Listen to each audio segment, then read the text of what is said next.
मंडळी बघा कसे दिसतात मोदक. असे मोदक बनवायचे असतील तर ही रेसिपी पूर्ण स्किप न करता बघा, म्हणजे तुमचे सुद्धा मोदक असेच बनतील. चला मोदक बनवायला घेऊ. त्यासाठी बघा 1 चमचा तूप घेतले, त्यात आता गूळ घालते मी. हा गूळ ना फक्त तुपात वितळवून घ्यायचा आहे, त्याचा पाक नाही बनवायचा, नाहीतर मग सारण कडक होईल. हे बघा फक्त पातळ केले. आता ह्याच्यामध्ये मी ओलं ताजं खोबरं टाकले. हे आता मिक्स करून घ्यायचं आहे. हे बघा मंद आचेवरच करून घ्यायचं आहे हे, म्हणजे खाली लागत नाही. आता यामध्ये मी खसखस घालते. ती भाजलेली खसखस आहे, मी भाजताना नाही दाखवली पण भाजूनच घालायची आहे. हे बघा खसखस घातले. मी ड्रायफ्रूट वगैरे काहीच नाही घातलं, साधे बनवले. तुम्हाला आवडत असेल तुम्ही घालू शकता. ही वेलची पावडर आहे, वेलची पावडरने छान सुगंध येतो. आता हे सगळं मिक्स करून घ्यायचं आहे.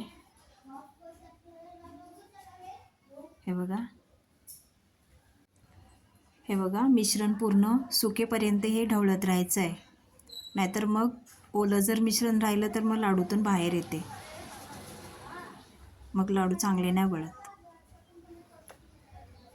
पीठ आता आपल्याला चाळून घ्यायचं आहे.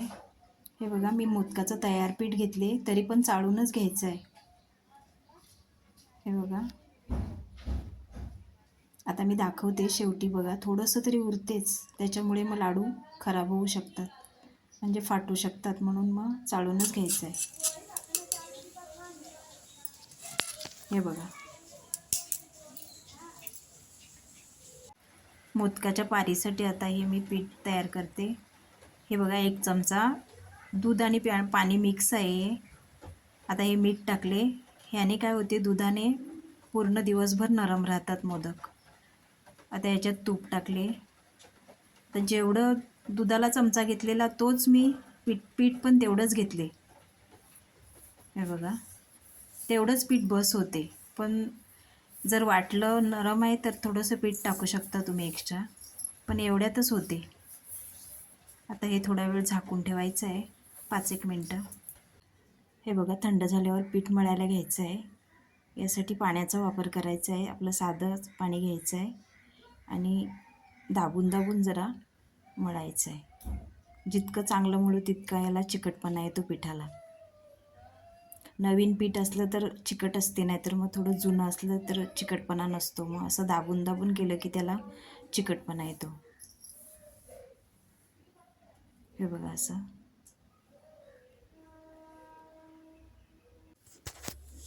हे बघा पीठ मळून झाले. हे बघा असं चिकटपणा येतो मळल्यानंतर पिठाला. आता याचे गोळे बनवून घेऊ. एकसारखे गोळे बनवायचे आहेत, म्हणजे मोदक एकसारखे दिसतात. हे बघा आता पारी बनवून घेऊ. त्यासाठी बघा पाण्याचा हात घ्यायचा आहे, पाणी लावलं आहे मी हाताला.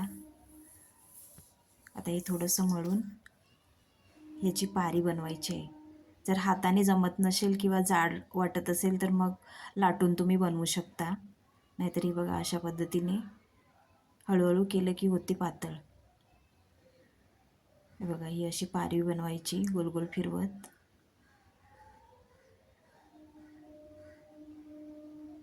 आता यामध्ये आपण सारण भरून घेऊ. खूप कमी नाही आणि खूप जास्त पण नाही, कारण जास्त घातलं तर फाटेल मोदक. प्रमाणात घालायचं आहे.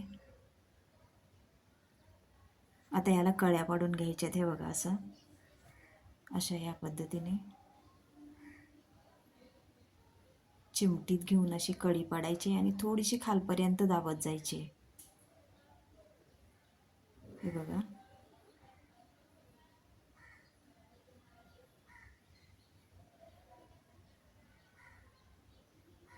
झालीत कळ्या पाडून. आता या सगळ्या एकत्र करायच्या आहेत, जवळ घ्यायच्या आहेत, हलक्या हाताने घ्यायचे आहेत जवळ. हे बघा आता हे बंद करायचे झाले. आपल्याला पीठ काढायची पण गरज नाही पडली. तयार आहे बघा मोदक अशा कळ्या पाडून. चला मोदक वाफायला ठेवू. हे बघा हे मी पातेल्यात पाणी घेतले. मोदक पात्र असेल तर तुम्ही त्याच्यात वाफवू शकता. आता त्याच्यावर मी चाळणी ठेवले, त्याच्यावर हे बघा केळीचं पान ठेवले.